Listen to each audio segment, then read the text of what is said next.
any presence of evil, any fear, any spirit of lies and falsehood, we reject, rebuke, and shatter through the light of the gospel. And we pray, Holy Spirit, that you will be upon us. Dalangin namin, Espiritong Banal, kalooban nyo kami na makaunawa ng salita ng Diyos.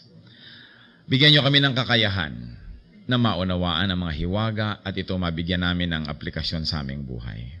And Father, we pray that you will lift up only your name. Use your servant as your tool, O Lord, as your instrument, but we like you to be our speaker.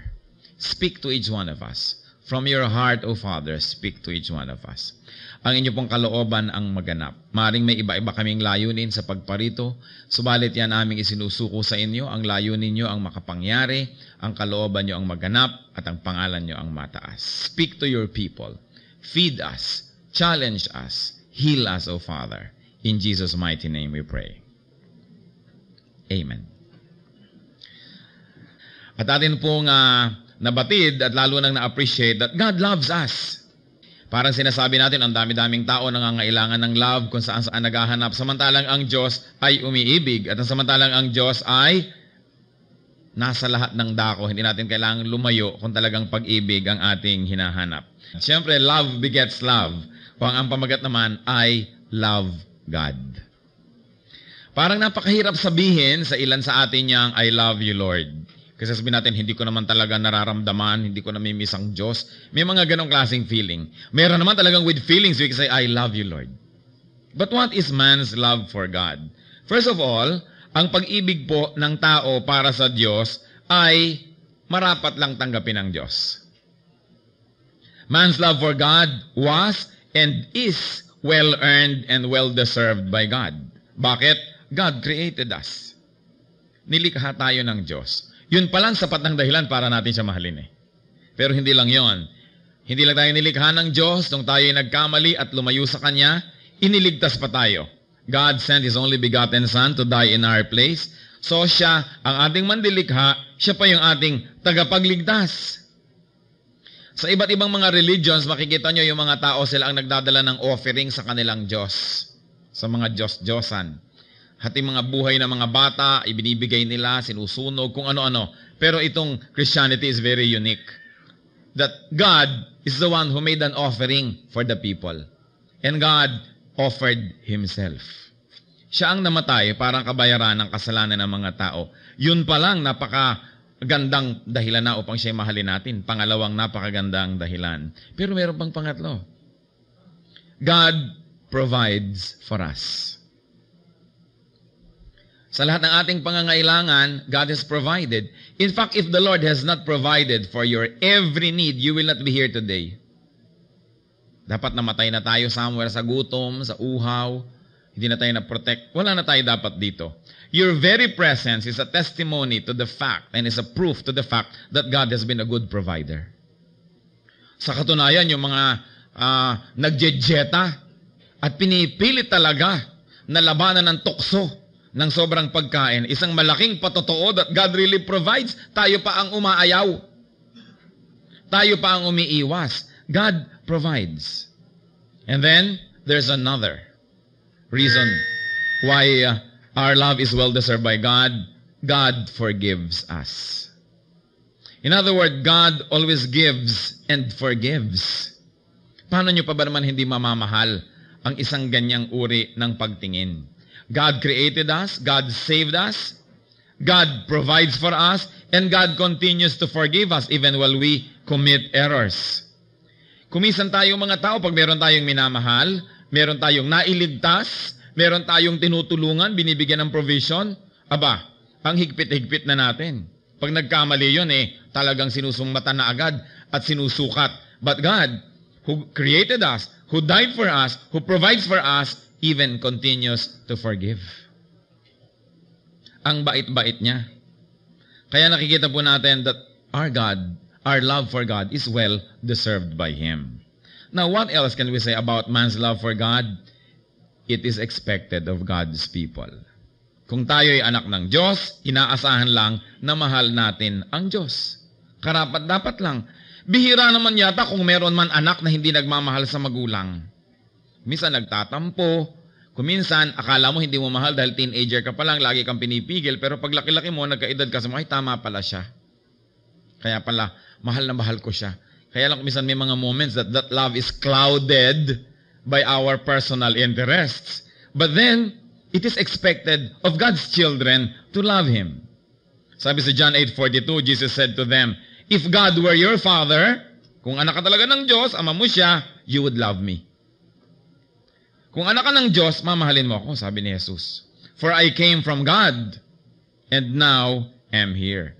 Ako'y galing sa Diyos, ako'y anak ng Diyos, so kung talagang anak ka ng Diyos, dapat mahal mo ako. It is expected of God's people.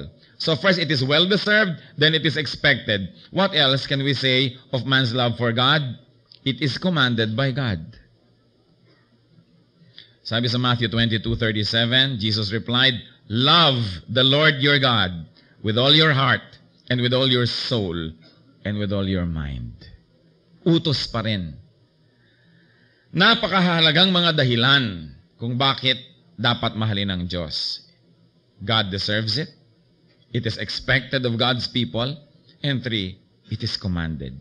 Any of those 3 reasons is enough for us to love God. Tapos 3 pa. Ngayon, how can we express our love for God? Kuminsan ang hirap ipahayag. Mabuti pa, mahal mo yung aso o bigyan mo ng pagkain, tapik-tapikin mo, madaling ipakita. O mahal mo yung girlfriend mo, bigyan mo ng tsoklateng konting puso. Mahal mo ang nanay mo, entregahan mo. Di ba? O mahal mo ang iyong asawa, alalahanin mo siya, ganito, ganito. Madali ipakita, abutan mo ng malamig na tubig, abutan mo ng kape o ano, madaling ipakita. Pero paano ipinapakita ang pag-ibig sa Diyos? Parang napaka-abstract. Kaya maraming mga tao hindi naiintindihan, paano ko nga ba mamahalin ng Diyos? Hindi ko naman siya pwedeng abutan ng kape o kamutin ng likod. Paano ko siya mamahalin? Our love for God, first and foremost, need not be emotional. Lagi kasi natin ina-equate yung love with emotion. Marami sa atin parang hindi emotionally involved para tuloy hindi natin mahal ang Diyos. Although a lot of us are so blessed that even that love for God is expressed through emotions. Nararamdaman din, may emosyon. Mabuti, maganda yun. Pero hindi lahat kasi ng tao emosyonal. Di po ba? Kaya tuloy, pag hindi ka emosyonal, akala mo hindi ka na rin umiibig. Akala mo hindi mo mahal. But then, love for God can be expressed through many ways. And some of these are, number 1, obedience. Hindi nyo malaman kung paano nyo mamahalin ng Diyos, sundin nyo siya. Pagmamahal yun. Kasi ang sabi sa John 14:24, he who does not love me will not obey my teaching. Ang linaw-linaw ng sinabi ng Panginoon, he who does not love me will not obey my teaching. Therefore, pag binaligtad, he who loves me will obey my teaching. Namamroblema tayo kung paano makikipagmahalan sa Diyos, hindi natin maipahayag, hindi niyo siya maabot, nasan siya, paano ko gagawin? Obey. That is love. Para mga anak, mahal yung mga magulang nyo, sundin sila. Liba nilang pinapagawa sa inyo mali o masama.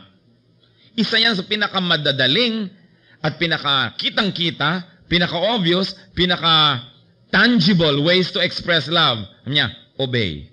Sabi sa John 14:15, if you love me, you will obey what I command. Kaya huwag tayong sabi, Lord, I love you, Lord, I love you, Lord, pataas-taas ng kamay at luha-luha, I love you, tapos hindi naman sumusunod. If you love me, you will obey my commands. John 2:5, sabi niyang mother ni Jesus sa mga servants, do whatever He tells you. Obedience. And 1 John 5:3 is very clear. This is love for God, to obey His commands. So nakakita na tayo ng isang malinaw, madaling makita at madaling masukat na paraan kung paano natin iibigin ang Diyos. Remember, it is commanded of us to love God. Not to love God is to sin. Pero huwag naman dahil sa takot, kaya natin siya mamahalin. Dahil well-deserved naman niya yon. Napag-usapan na natin ang mga dahilan. Di po ba? It is well-deserved. It is expected of us. So paano ipapahayag? 1 is through obedience. If you love God, obey Him. Then, another way to express our love for God, service. Serve God. Matthew 6:24, no one can serve 2 masters. Either he will hate the one and love the other, or he will be devoted to the one and despise the other. you cannot serve both God and money. Meaning, may expected pala that God is to be treated as a master. A master must be obeyed. And it is one form of showing our love, to serve. Sabi nga nila, at pabalik-balik, we just revise it a little bit, you can serve without loving. Pwede naman eh. Binabayaran kayo, utusan kayo, pwede kayo maglingkod without love. But you cannot love without serving. Pag talagang may love, may service. Kaya nakita nyo kung gaano kamahal ng mga nanay, mga anak nila, gigising ng maaga, pagluluto, paglalaba, kung ano-ano. Service. This is love. Hindi pwedeng sabihin mo, mahal kita, pero hindi kita saservan. Love is equated with service. So we love God, we serve God. Third, how else can we show and express our love for God? Service to fellow men. Ang tunay na nagmamahal sa Diyos at naglilingkod sa Diyos ay naglilingkod sa kanyang kapwa. Dahil ang totoo, hindi naman natin pwedeng paglingkuran ang Diyos directly dahil wala naman siyang kailangan. Pero ang sabi niya, kung anong ginagawa niyo dito sa mga pinakamaliliit na mga ito, sa mga pinakadukha, pinakakawawa, yun ay ginagawa niyo para sa akin. You want to serve God? Serve your fellow men. Hindi mo naaabutan ang Diyos ng nilugaw, pero pwede ka mag-abot ng nilugaw sa isang may sakit. Hindi natin nasisilungan ng payong, hindi pwedeng isukob ang Diyos sa payong dahil hindi naman siya nababasa ng ulan, pero pwede ka magsukob ng iba. Hindi naman natin ang Diyos pwedeng pautangin, pero pwede tayong magbigay sa iba. At ang Diyos hindi natin pwedeng patawarin dahil wala naman siyang sukat ihingi ng tawad, pero pwede tayong magpatawad sa iba. Sapagkat lahat ng ginagawa natin sa ating kapwa, lalong-lalo sa kapatiran, ay ginagawa natin para sa Kanya o ginagawa natin sa Kanya. So John 21:15-17, when they had finished eating, alam niyo po itong Pedro, napakalakas ng loob magsabi kay Lord, ako'y mamamatay para sa iyo, hindi kita itatanggi kahit kailan. Sabi ni Lord, dahan-dahan kasi mapagsasalita sapagkat baka kainin mo yung mga sinasabi mo. And anyway, itinatwa ni Pedro ang Panginoon 3 beses. Noong nagkakahulihan na, at siya ina-identify na kasama ni Jesus of Nazareth, itinatwa na niya, hindi ko kilala yan, hindi ako kasama. Hindi, kamukha ka pa nga ng punto eh. Hanggang nagmura pa siya para lang masabing, ay hindi nga ito alagad ni Kristo na nagmumura. Lahat na nang pwede niyang gawin para itatwa, huwag lang siyang mapahamak at mahuli. In other words, 3 beses niyang idinenay ang Panginoon eh. Pagkatapos ang Panginoon ay nabuhay na muli, anong nakita niyang ginagawa nila Pedro? Nangingisda na naman, ginawa na ngang fishers of men, naging na namang fishermen. Bumalik sila sa dati. Nalimutan nila yung dapat nilang gawin para sa Panginoon, takot ang nangibabaw sa kanila, at yung personal na mga pangangailangan, needs, and personal agenda. So they went back fishing. At pagkatapos, nung nangingisda sila, nakita nila ang Panginoon doon sa may pampang, nag-iihaw na ng isda, hindi naman ng isda, no? At nung sila ay lumapit, sila ay pinapakain. Pinaglilingkuran sila. At namagitan kay Pedro at sa Panginoon tong usapan na ito. Sabi niya, when they had finished eating, John 21:15-17, Jesus said to Simon Peter, Simon, son of John, do you truly love me more than these? Siguro more than this fish. Dahil bakit fishing na naman ang ginagawa niya? No? More than this, your personal interest, your personal agenda, your personal needs. Sabi, yes, Lord, you know that I love you. Sabi ng Panginoon, Eddie, feed my sheep. Then again, Jesus said, Simon, son of John, do you truly love me? He answered, yes, Lord, you know that I love you. Then Jesus said, take care of my sheep. Pangatlong beses, tinanong naman siya, Simon, son of John, do you love me? Peter was hurt because Jesus had asked him the 3rd time, do you love me? And he said, Lord, you know all things. You know that I love you. And Jesus said, feed my sheep. 3 beses na idinenay ni Pedro ang Panginoon. Kaya 3 beses siyang tinanong ng Panginoon. Ang ganda-ganda ng mga even numbers. No? 3 hakbang bumaba si Peter sa deny. Denial 1, 2, 3. So tinanong siya, do you love me? Nakaakyat siya, yes. Do you love me? Yes. Tumakyat siya, yes. So bale, na-restore siya sa kanyang former place. But beyond that, there was a very deep thing that was happening between Peter and the Lord. Kasi ang ginamit dito sa Greek, if you will read it in Greek, ang sabi ng Panginoon, Peter, do you agape me? The highest form of love, yung talagang sukdulan. Sabi naman ni Peter, yes, Lord, you know, I phileo you. The second level of love. At least honest si Peter. Sabi niya, therefore, feed my lambs. In other words, kung mahal mo ako, pakainin mo itong aking mga anak. Tinanong na naman ng Panginoon si Peter, sabi ni Lord, do you agape me? Sagot na naman ng Peter, Lord, you know that, yes, Lord, I phileo you. Tend my flock. Take care of my people. Ang sabi ng Panginoon, yung pala't mahal mo ako. The third time, diba? Nasakta na si Peter. Dahil nung third time, ang sabi na ni Lord, Peter, do you phileo me? Ibinaba na rin ni Lord yung tanong at yung expectation. Nasaktan si Peter dahil yun ang totoo. Sabi niya, Lord, you know everything. Paano ko maglilihim sa'yo? Alam mo naman, I only phileo you. Sabi niya, never mind, feed my lambs. Kaya ang ganda pag binasa mo siya sa Greek, yung nuances. You know, English is a very handicapped language. Sa English, yung love, love lang eh. Love, love, love, love, kahit ano. Di ba? Sa Greek, may 3 degree pa. Agape, phileo, eros. Iba pa yung eros, the cheapest form of love, yung erotic love, yun, yung eros. Di ba? Yun yung pinakamababa. Kaya pag may mga badalaga, pag may nagsabi sa inyong binata, I love you. Ano? Do you eros me? Do you phileo me? O do you agape me? Bistado agad. Di ba? In any case, sabi niya, mahal mo pala ako. Therefore, feed my people. Mahal niyo ang Diyos? Mahalin niyo ang kanyang mga anak. Ang dali-dali kasi mga Kristyano maging hypocrite. I love you, Lord. Patulo-tulo pa ang luha at blah, blah, blah. Tapos hindi naman mahal yung katabi. Diba? You don't care kung if drops dead. Tawagin ng Asheret, ipadampot ang bangkay. So, hindi totoo. Kasi pinakita dito ni Lord mahal mo ako, serve your fellow men. Yun ang ibig sabihin ng pagmamahal. And another expression, hindi lang service. Love for God means love for our fellow men.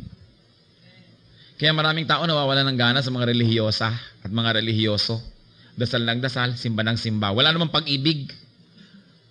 Kaya tuloy yung mga disillusion about religion Kung katulad lang naman itong mga hypocrites na ito, wag na.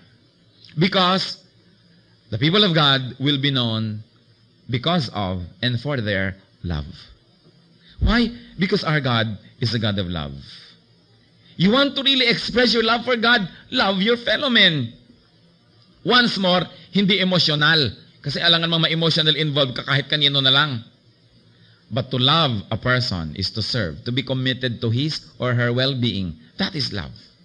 So hindi ka dapat ma-embarrass sinasabi mo sa brother o sister, I love you. May ano yan, parang, is he or isn't he? Bakit niya nila love ako? Eros yata yung iniisip niyo na love. Di ba? Yung phileo, filial love. Yung pang-familia. Yung pang-tate, kuya. Regardless of gender. Merong ganung love. Love for fellow men. Sabi sa Mark 12:23, ano daw ang mahalaga? To love God with all your heart and with all your understanding and with all your strength and to love your neighbor as yourself. It is more important than all burnt offerings and sacrifices. Higit na mahalaga sa Diyos yung pag-ibig natin sa ating kapwa kesa sa mga kung ano-anong mga sakripisyo. Hindi ako kakain ito, hindi ako kakain yan, magtitiis ako, magpapakamartir ako, mag-o-offer ako nito, etong akin donation. Mahalaga yung mga bagay na yon, subalit mas pinahalagahan ng Diyos ang pag-ibig sa kapwa. At sinabi, love your neighbor as yourself. So mahalaga rin mga kapatid sa pag-ibig natin na marunong tayong umibig sa ating sarili. Kasi ang sabi, love your neighbor as yourself. Ibig sabihin, kung gusto mong taasan ang pag-ibig sa iyong neighbor, taasan mo rin ang pag-ibig sa iyong sarili. Mahalin mo rin ang iyong sarili. Kasi kung paano mo lang minamahal ang sarili mo, dun mo lang mamamahal ang iba. Hindi naman tayo tinuturuan na magpakamartir at huwag mahalin ang sarili. Pero sabi, huwag mo lang mahalin ang sarili mo higit sa pagmamahal mo sa kapwa mo. Ibig sabihin, ayaw mo na ikaw ay sinusutsutan, huwag ka mang sutsot sa iba. Ayaw mo na ikaw ay ginagaspang-gaspangan ng kilos, huwag kang maging magaspang. Ayaw mo na pag-uusap-usapan ka, huwag kang mag-usap-usap tungkol sa iba. Sabi, kung paano mo minamahal ang iyong sarili, mahalin mo yung kapwa. At yun ang isang pinakamabisang pagpapahayag ng pag-ibig natin sa Diyos. Love your neighbor as yourself. 1 John 4:20, if anyone says, I love God, yet hates his brother, he is a liar. For anyone who does not love his brother whom he has seen cannot love God whom he has not seen. Kaya gusto ko mga kapatid, ito, pagbulay-bulayan natin mabuti itong verse na to. Kasi sometimes even in one church may nag-aaway. Magkapatira, nag-aaway. Naglalabanan sa pagiging deacon, naglalabanan kung sino ang magiging pianista, mga kapatid na nagtatalo-talo, nagdi-divide, maghahati-hati sa mga flock, sisiraan si kabila. Come on! Pag ginagawa na yan, wala na dapat maniwala. Kasi kahit gaano kaganda ng doktrina, kahit gaano kataas ang pinag-aralan sa theology, kahit gaano kahusay mag-preach, kahit gaano kahusay magdasal, at kahit gaano kahusay magturo ng mga Bible study, pag nakikipag-away siya, lalo sa kapwa niya Kristiyano, wala na siyang right kasi nakita mo na hindi niya mahal ang Diyos. Sabi, paano mo naman mamamahal yung Diyos na hindi mo nakikita kung itong nakikita mo na hindi mo pa mamahal? Paano ka pa makaka-relate sa hindi mo nakikita? Kaya ang sabi, mahal mo pala ang Diyos, edi mahalin mo ang iyong kapwa. There are many doctrines that are important. But the moment you hurt someone and fight with someone over it, you lose the podium on which you can speak and from which you can address the people. Kasi wala ka ng love eh. Aanin ko ang galing ng turo kung walang love. Magigilang tayo mapagmataas kasi ang gagaling natin, ang rurunong. Aanin nyo ang husay kung walang pag-ibig. Nagagamit lang yan para magmataas, para mang-api ng kapwa. Pag ang husay-husay mo, tas wala kang pag-ibig, ano mangyayari? Di po ba? Very destructive. It is love that tempers everything. And love is and should be the primary attraction of a church.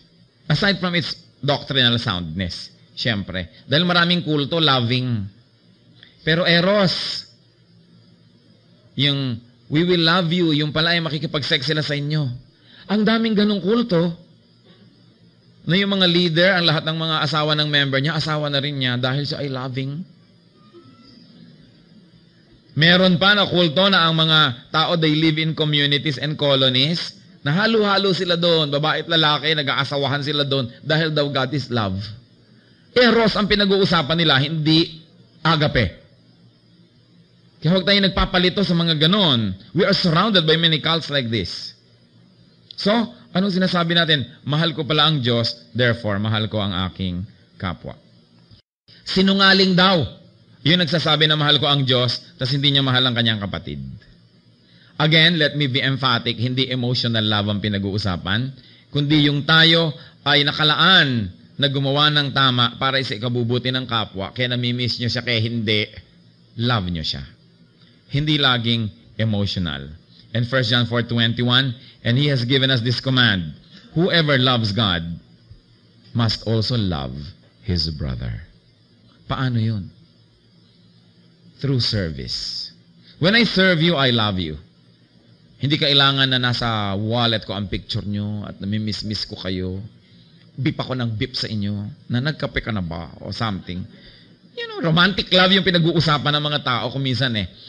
But love has many forms and many facets. Romantic love happens to be the lowest doon sa rango ng love. Kaya yung romantic love, ang pinakamabilis ding mawala. Hindi po ba? Kung gaano kabilis dumadapo, gaano kabilis nawawala. And there's a very thin line between love and hatred that it is so easy to hate the one you used to love kung romantic love yun.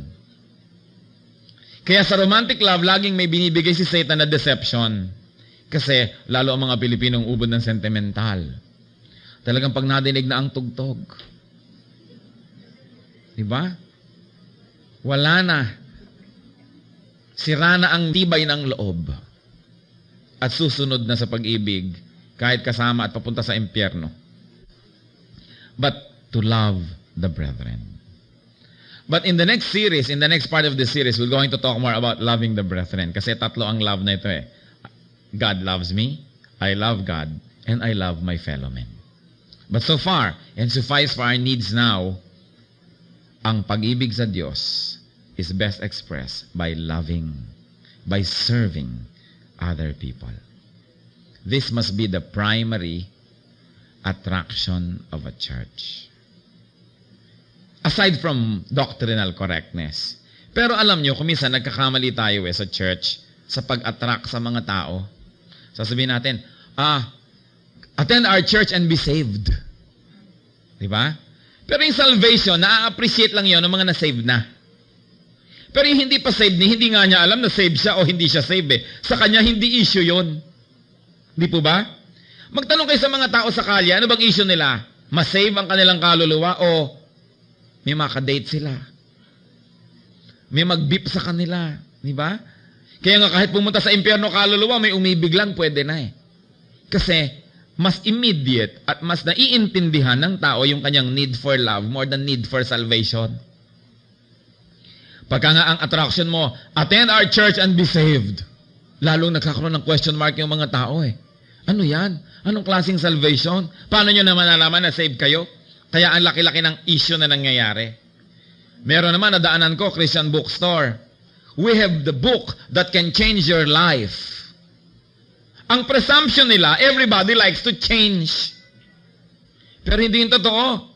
Lalo yung mga nabubuhay sa kasalanan, huwag mong lalapit. Sabi niya, huwag mo akong babaguhin. Totoo yun. Yung mga nasa addiction, huwag niyo sasabihin, i-rehabilitate nyo sila, tatakasan kayo. Di ba? Yung may mga immoral relationship, huwag niyo sabihin, magbasa tayo ng Bible, after lesson 2, tanggal ang iyong relasyon. Ayoko mag-Bible study. Di po ba? Yung mga nagmamadyong, ayaw niyan mag-Bible study, sabihin, baka mamaya pipigil-pigilin niyo ako magmadyong, ha? Meron tayong mga Kristyano na mga mali-maling presumption eh. Na unang-una, that people are interested with salvation.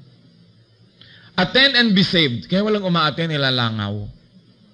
Dahil konting-konting tao ang nakaka-realize sa gusto niya at kailangan niya ng salvation.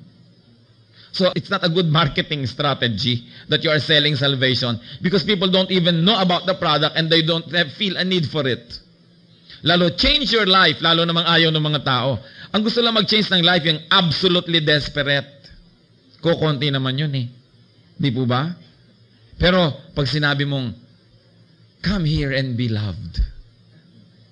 Nakaka-intriga yata ito. Alam niyo kung bakit? Because 99.9% of people feel that they are underloved. Love naman talaga ang kailangan ng mga tao eh. Hindi po ba? Love talaga. You know why the Lord was attractive to people? Because He was loving. Hindi lang dahil ang galing-galing niya mag-lecture. Ang dami naman magaling mag-lecture eh. Di po ba? Kasi loving siya. You know what made the first century church attractive as described in the book of Acts? It's love. Sabi sa Acts, araw-araw magkakasama yung mga Kristiyano, breaking bread together, thanking God, praising God with sincere and loving hearts. Pag may nangangailangan, may nagbebenta pa ng property niya para lamang tulungan yung nangangailangan. Sabi ng iba, ay gusto kong sumali sa ganyan. There's a lot of love. It's also one of the reasons why the church has been fairly unattractive, especially to outsiders. Wala naman talaga makitang love. Kadarating-dating pa lang yung bisita, kinakast out na. Papangalawang attend pa lang, ipinapabasag mo na ang kanyang mga alagang Buddha at kung ano-ano. Pero ang loving naman tong church na to, yung pinapahalagahan ko, tinutuligsa. Di po ba? Hindi pa niya na-appreciate yung mga religious nuances, yung mga shades of meaning ng religion eh. Tinutuligsa mo na siya, tinutuligsa mo lola niya, yung tiya niyang religyosa. Very unloving yung church kasi ang church napaka-judgmental. Kaya nakita niyo ang Panginoon, di ba? Bihirang-bihira naman mang-rebuke ka. Ang nire-rebuke lang niya lagi, yung mga Pharisees, yung mga hypocrite. Pero yung mga sinners, welcome. Anong tawag kay Kristo? Friend of sinners. Pero hindi, ang mga Kristiyano ngayon, Sobra tayo. May kaibigan ka. Halimbawa, naninigarilyo. Pag pupunta na sa church, huwag ka maninigarilyo doon, ha? Ibig sabihin, yung parang, hindi ka accepted doon. Kailangan maging kamukha ka namin para ka maging acceptable. Ibig sabihin, ano ba ako? Hindi pala ako a-acceptan dyan, eh. Bakit ako pupunta dyan? Of course, ayaw naman natin naninigarilyo sa dyan, mga lungs natin, baka naman magkasakit tayo. Pero ang point, ang ginagawa agad natin, pagka mayroong mga bago, pinipilit natin silang mag-conform sa atin for our own comfort and to their discomfort. So, anong nangyayari? Ayaw nila. Ano bang mabuti umattend sa'yo dyan ang nakapang-basketball dahil papunta sa basketballan mamaya o huwag na lang siyang umattend? Alam nyo, di ba? Jeprox siya eh. Haba-haba ng buhok. Nasa ripe eh. No? Kaponitel pa siguro. Ngayon, haba ng buhok na kaibigan mo, evil. Di ba? Anong suot niya? Camel's hair. So kung tutuusin mo, ano kayang equivalent nun today? Siguro naka-walking shorts siya, naka-walkman, at kung ano man ang itsura niya, hindi siya tatanggapin ng church. Si John the Baptist, kung nabubuhay ngayon, walang pag-asa kahit maging deacon. Kasi dapat clean-shaven, nakakurbata, di ba? At gentle at sumusunod sa etiquette, book of etiquette ni Wilhelmina Cruz Tapalla o kung sino man. Kaya tuloy, ang hirap para sa mga unbelievers pumunta sa church kasi we expect them to be already shining examples samantalang they have to go through the system. Dapat i-review yan. Is the church loving or judgmental? Alam nyo, meron akong Bible study na talaga namang hirap na hirap ako dahil may naninigarilyo. Pero hindi ko naman siguro dapat sabihin sa kanya, huwag ka manigarilyo kasi evil yan. Dapat ko siyang turuan at dapat siyang dumating sa point na convict siya kung mako-convict siya. Kasi ako'y teacher, hindi judge. Ituturo ko sa'yo. Sabi na sa'yo na kung gusto mo sundin yun o hindi, ba't kita panghihimasukan? Diyos nga, hindi ka pinanghihimasukan eh. Ako pang manghimasok. Kasi ang mga religious people ngayon, lumalampas sa kanilang dapat gawin. There's very little love in the church. Diba?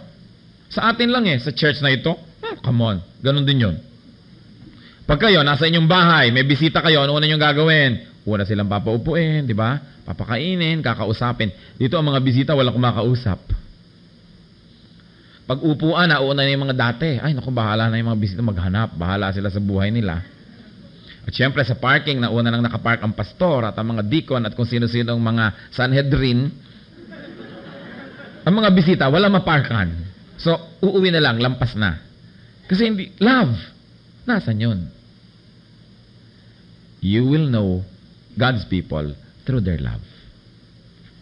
At alam nyo, if a church is loving, hindi siya judgmental, we have to lock the doors to keep the people out. Because everybody likes to be in a group that loves. So yun. The church. At hindi naman tayo nang lalab para pang uto, para dumami yung mga tao. No. Because God is love. Therefore, the church of God must be loving. Hindi, paano ka nga ba naman sa church na yan, nagkasala ka, biglang pupulpituhin ka dito. Umamin ka na! Sino sa kanila ang kalaguyo mo? Yun ho, naka-blue. Siyempre, ninenervyos ka naman. Ayoko na sa church na yan, nakakatakot. Yung sobra tayo kumisan na legalistic. Hindi ko alam kung ang gusto natin yung mga tao ay para mga asong turuan na i-display natin sa lahat na, oy, discipline sila. Pero props lang sila para mapuri yung church o yung pastor. O talaga bang iibigin mo yung mga makasalanan? The Lord was called a friend of sinners. Because He was very loving. And Jesus Christ, up to now, is still a Savior. He is not yet a judge. Sadly, nauunahan pa ng mga anak ng Diyos, yung Diyos sa panghuhusga. Kasi wala pang ginadjudge ang Diyos. Meron na bang ginadjudge? Pag namatay tayo, kasama na yung judgment. So, dalawa lang ang chances na ma-judge ka eh. Pag namatay ka, kasi sabi sa Hebrews 9:27, after death comes judgment. So, abang buhay pa yung tao, hindi pa siya dapat i-judge. Right? Buhay pa eh. Second, kung buhay ka pa, pero nag-second coming na, si Kristo, pagbalik niya, judge. Hindi na Savior. Judge na. So, Huwag mong unahan ng Diyos. Either buhay pa yung tao o hindi pa nagse-second coming, we are not in the business of judging. We are in the business of loving. Marami kasi mga pastor, maraming deacons, deaconess, maraming church, mas mahigpit pa sa Diyos. At meron naman mga makasalanan, napatawad na ng Diyos, hindi pa napatawad ang kongregasyon. Isang deacon nagkasala, sabihin ng kongregasyon, 3 taon ang pagtitika bago ka uli maging deacon. Nagsisi na yung tao, pinatawad na ng Diyos, yung kongregasyon di pa nagpapatawad. I don't want to be a part of that church. Di ba? Bakit ako pupunta sa church na ako ang ikikriticize, ako ang i-judge? Heto na nga ako, duguan, sugatan, pumupunta sa ospital, pagkatapos bubugbugin nyo palalo. The church must be loving. Hindi konsentidor, okay? But we accept people as they are. And then, study the Word together. And worship God together.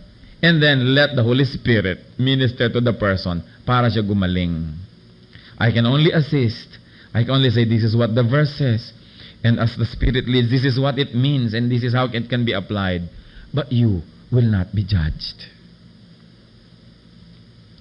All the church that is to do is to go back to the original loving chemistry of the first century church. Kita nyo, napaka-loving ng church. In one day, 3,000 people were saved. Who will not be attracted to love? Tell me. Sino? Kahit nga sino pagka iniibig mo, talagang nahuhulog ang loob sa'yo kasi minamahal mo People respond to love. So tayo mga Christians, we want to teach the gospel first. Bring the gospel of love. Hindi yung judgment.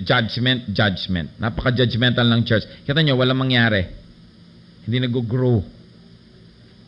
Hindi naman tayo loving lang para dumami. Kahit anong gawin nyo, okay lang. Hindi ganon. We begin with love and acceptance. But we don't stop there. But we begin there. Then of course, you minister to people to the point na they are parts of God's family. Pwede mo na yan rebukein kasi matibay na. Di ba? Halaman man kung katatanim lang, ingat na ingat ka sa pagdilig. Pero pag matibay na, kahit pasiritan mo ng hose, alam mo, nandiyan pa rin yan kasi matibay na. Pero hindi naman kararating-rating lang, kadapu-dapu kutakot-takot na criticism ang kanyang iniintindi. We make big deals out of very, very small things. I was in Japan last week. Ang tanong ng mga iba doon, kasi mga musician mga tumutugtog sila sa kung ano-anong mga club. Pagkatapos nagwo-worship sila, Pastor, pwede ho ba ang lalaking may hikaw? Kaya ito na naman itong hikaw na to. We will go to World War III for this issue na naman. Parang, bakit ba pinapalaki ito? Kaya ng tenga mo, sot mo. Talaga ho? Baka naman nakatabingin na yung ulo mo, wala ka na sa lugar niyan. Kasi meron naman talaga big deal yung hikaw na yon. Di ba? Dahil yung iba na-offend. Sinong na-offend? Di yung mga conservative na naman. Maraming tao mas conservative kaysa Diyos. Hindi ko naman sinasabing ine-endorse ko yung hikaw na yan.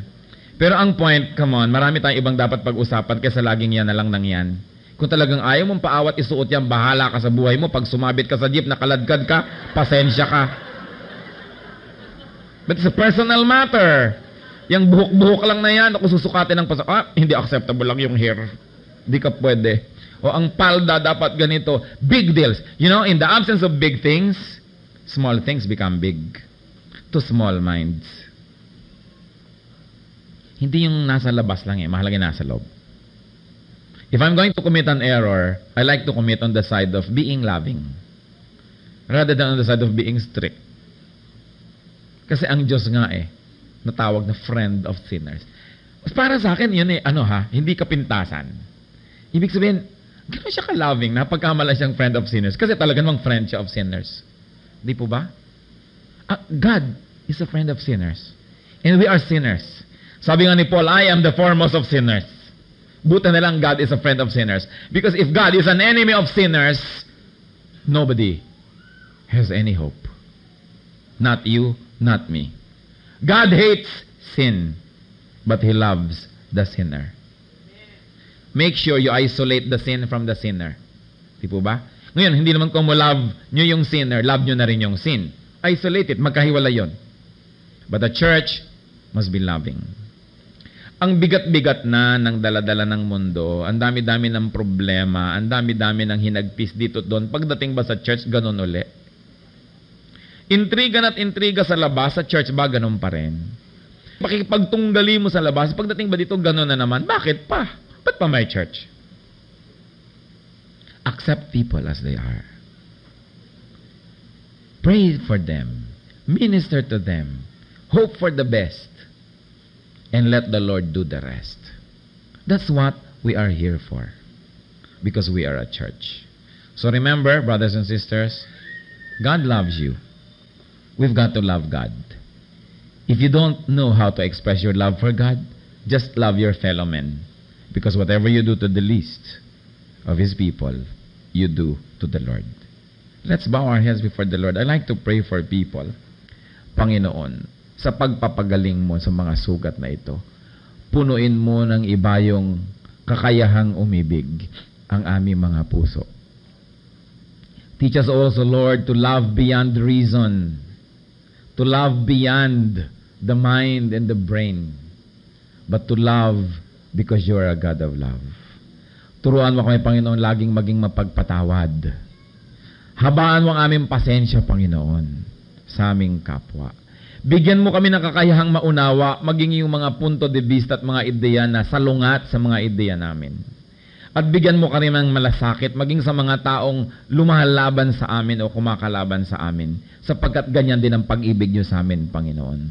Turuan niyo kami to be above and beyond the Gentiles who love only those who love them, who love only the lovable, but teach us to love the unlovable, to do kindness to those who do evil to us. At nang sa gayon, Panginoon, the power of love will emanate from our hearts, touch the world, and win the world for you. Alam din namin, Panginoon, na napakaraming mga tao sa paligid namin, tulad din namin, sila rin ay nangangailangan ng pag-ibig. Iba't iba ang paraan ng paghanap nito, pero lahat kami nangangailangan ng pagmamahal. Nawa, Panginoon, sa pag-ibig mo at pagmamahal sa maraming tao, gamitin mo kaming kasangkapan. Dumaloy sa amin ang pag-ibig mo na yan, at kami man, Panginoon, mapuspos nito.